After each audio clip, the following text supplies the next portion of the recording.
আসসালামু আলাইকুম। কি অবস্থা, সবাই কেমন আছে? কথা বলছি, একটা ঝড় উঠেছে, এনসিপির ঝড়। কেউ কেউ বলছেন যে আরেকটা বিপ্লব হতে পারে, কেউ কেউ বলছেন যে প্রতি বিপ্লব হতে পারে। তবে যেটাই হোক সেটা অ্যাডভান্টেজ দিবে আওয়ামী লীগকে। স্বার্থের টানে গতকালকে যারে উস্তাদ মনে করতেন, বাবা মনে করতেন, রাষ্ট্রের সবচেয়ে গুরুত্বপূর্ণ ব্যক্তি মনে করছেন, যার জন্য লড়াই করছেন, ঝগড়া করছেন, যখন আপনার স্বার্থটাকে একটু আন্ডার এস্টিমেট করলো, জাতীয় স্বার্থটাকে সামনে দেখলো, তখনই মনে হলো যে একজন মানুষ হইয়া তারেক জিয়ার পায়ে গিয়ে তিনি সেজদা দিয়ে আসছেন ডক্টর ইউনূস। এই কথাটা কত বড় অপমানজনক একজন মানুষ হইয়া একজন মানুষের জন্য। আরে শেখ হাসিনাও তো এরকম কথা বলে নাই ভাই, শুধু ইউনূস ডাকছে, কাফের তো ডাকে নাই। আপনি যে শব্দটা ব্যবহার করছেন এটা তো একদম কাফেরি টাইপের কাজ, যে মানুষ মানুষের সেজদা করে, এটা তো কুফরি ভাই। একজন ব্যক্তি বললেন না, টানা আপনারা সবাই বলছেন। অপরদিকে তারেক রহমানকে দেশে ঢুকতে দিবেন নাকি দিবেন না, আপনাদের ইচ্ছায় তিনি কি ঢুকবেন নাকি ঢুকবেন না, এই বিষয়টা আমরা ক্লিয়ার না। এই যে নাসিরউদ্দিন পাটোয়ারি বলল, মানে ইতিহাস থেকে শিক্ষা না নিলে বিদেশে অনলাইনে পড়ে থাকতে হবে। কেন বাবা নাসির? বাংলাদেশটা কি তোমার একার নাকি? মানে কি বলা হয় যে ফ্লাইট গুলো তুমি কন্ট্রোল করো, পররাষ্ট্র তুমি কন্ট্রোল করো, যে তোমার কথায় একজন মানুষ বিদেশ পড়ে থাকতে হবে? এই যে কিছু কিছু কথাবার্তা বা মানে সব মিলিয়ে আপনি দেখেন মানুষের কাছে গ্রহণযোগ্যতা এনসিপির প্রতি মানুষের একটা সফটনেস কিন্তু আছে। কারণ আওয়ামী লীগ সরকারকে হটানোর জন্য রাজনৈতিক দলগুলো যেখানে ঈদের পর ঈদ কাটাইছে, একের পর এক পরিকল্পনা ব্যর্থ হয়েছে, সেখানে এই ছাত্রগুলা সেই আন্দোলনটাকে গতিবেন করছে। সরকারের পতন ঘটানোর জন্য তারা কাজ করছে লাস্টের 5-7 দিন। তারা কিন্তু প্রথমে কোটাতেই ছিল, লাস্টে দিয়ে এসে হঠাৎ করে পলিটিক্যাল টার্নিং, এবং কি এটা আল্লাহ পাকের ইচ্ছা ছিল, ইশারা ছিল, ঘটনা ঘটছে। এরপরে এদের প্রতি মানুষের যে ভালোবাসা ছিল, দলমত নির্বিশেষে এদের প্রতি যে শ্রদ্ধা ছিল আওয়ামী লীগের বিপরীতে, এখন আপনি এদের প্রতি শ্রদ্ধার জায়গাটা জামাত বলেন, বিএনপি বলেন, আমজনতা বলেন, আপনি দেখেন কোন লেভেলে আছে। তো এত মানুষ যে বিভিন্ন জায়গায় দেখেন না, মানুষের নমুনাও টেলিভিশনের ফুটেজগুলো দেখেন না। আমাদের যিনি সেনাপ্রধান আছেন জেনারেল ওয়াকারুজ্জামানের প্রতি আমি ব্যক্তিগতভাবে আমার এই বার্তাটি দিচ্ছি।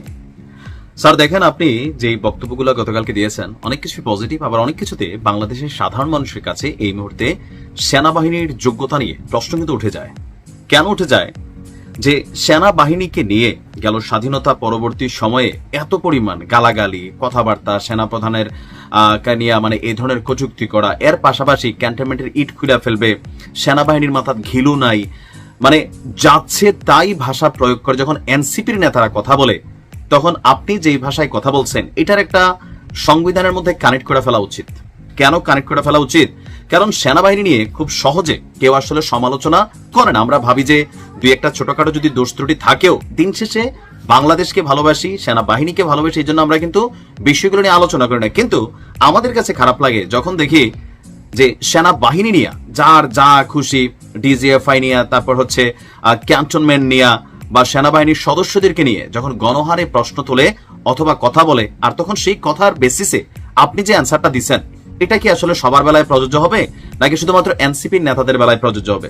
যেমন আপনি বলছেন যে আপনাকে সাংবাদিকদের একটা প্রশ্ন ছিল যে এই যে গালাগালি করে, এটা নিয়ে সেনাবাহিনীর অবস্থান আসলে কি? আপনি বললেন কি যে এসব গালাগালিতে অখুশি হওয়ার কিছু নেই। আচ্ছা, এখন সেনাবাহিনীকে নিয়ে যে কোনো মানুষকে তাহলে কথা বলার সুযোগ আছে? এটা বাংলাদেশ, তাহলে তো যার যা খুশি সেনাবাহিনী নিয়ে এসে বলা শুরু করবে। তারপর বললেন কি যারা এসব করছে তাদের বয়স কম। কোন অ্যাঙ্গেলে আপনার মনে হচ্ছে বয়স কম? তারা এই মুহূর্তে সবাই নাবালক তো না। বয়স কম শব্দের অর্থ একটা হচ্ছে নাবালক। নাবালকের জন্য বাংলাদেশের রাষ্ট্রীয় আইনে অনেক কিছু ছাড় আছে।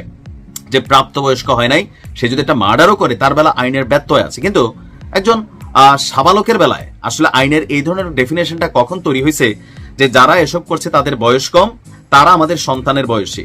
এখন সন্তান যদি বেয়াদবি করে, সন্তান যদি ভুল পথে চলে, তো সেই ক্ষেত্রে কি সন্তানকে শাসন করা গার্জিয়ানের কাজ না, নাকি মানে ছাইরা দিতে হবে যে সন্তান একদিন বড় হবে, সেই বড়টা আসলে কত বছর বয়সে হবে? তারপর বললেন যে তারা বড় হলে নিজেদের ভুল বুঝতে পারবে, তখন নিজেরাই লজ্জিত হবে। মানে স্যার, বাংলাদেশে লজ্জা জিনিসটা এই জাতির ভেতর থেকে উঠে চলে গেছে। আমার কথা হচ্ছে যে সেনাবাহিনীকে নিয়ে এই মুহূর্তে কেউ যৌক্তিক হয়তো সমালোচনা করছেন, কিন্তু বিভিন্ন ব্যক্তিদের নাম মেনশন করলাম না, নাম নিলে চাকরি থাকবে না, এদের কথাবার্তা শুনলে মনে হয় সেনাবাহিনী এই মুহূর্তে একটা মূর্খার মতন অবস্থান হয়ে গেছে। মানে যার যা খুশি, রাষ্ট্রের এত বড় গুরুত্বপূর্ণ একটা বাহিনী, এত ভালোবাসার একটা বাহিনীকে নিয়ে গণহারে যেই বক্তব্য আসতেছে, আপনাকে নিয়েও যে বক্তব্য দিচ্ছে, এগুলার ব্যাপারে কার্যকর কোনো পদক্ষেপ না নিলে আসলে যারা এই কাজগুলা করছে তারা কি থামবে আদৌ, অথবা তাদের দেখা দেখি আরো যে 10 জন লোক এই কথা বলবে না, অথবা বললে তাদের বিরুদ্ধে যে আইন প্রয়োগ হবে না, সেটার গ্যারান্টি স্যার আপনাকে দিতে হবে। তাহলে আপনি একটা কাজ করেন, যেরকম একটা অধ্যাদেশ তৈরি করে দিয়ে যান যে যাদের বয়স কম তারা কথা বললে সমস্যা নেই, আর একদিন বড় হলে বুঝতে পারবে। এখন বয়স কম বলতে আমরা যাদেরকে দেখি এক একজন পাকনা, এখন এই পাকনাদের বয়সটা কত পর্যন্ত বয়স কম হিসাবে কাউন্ট করা হয়, মানে উইথ ডিউ রেসপেক্ট আমরা জানতে চাই। কারণ বাংলাদেশে হয় কি যে রাজনীতিতে আগামী দিনে কেউ ক্ষমতায় আসবে চিন্তা করে কিছু দল সবসময় কথাবার্তা বলে, সরকার পালাবর্তনের পরে অমুকরে নিয়ে এত কথা বলে, তমুকরে নিয়ে কথা বলে, গণমাধ্যম তার বিরুদ্ধে শুরু করে দেয়, পরবর্তী সময় আবার সরকার আসলে সব পানির মতন ঝইরা যায়। তো দেশের মানুষ তো অন্তত সবকিছুতে যাই হোক সেনাবাহিনী নিয়ে কথা বলাটা আসলে খুব বেশি পছন্দ করে না। যদি সেনাবাহিনীর মধ্যে টুকিটাকে অন্যায় হয়ে থাকে, দুষ্টুটি হয়ে থাকে, সেগুলোর সুষ্ঠু নিরপেক্ষ বিচার আমরা চাই। যে সেনাবাহিনীর লোক বলে বিচার হবে না, বিষয়টা তা না, সেনা আইনে তার পানিশ হতে হবে। এখন এই যে একটা পরিস্থিতি চলছে, এইভাবে তো ছেড়ে দেওয়া যায় না। মানে আমরা জানতে চাই যে কারা বয়স কম আর কত বছর বয়স পর্যন্ত এটা কম বয়সে কাউন্ট করা হবে।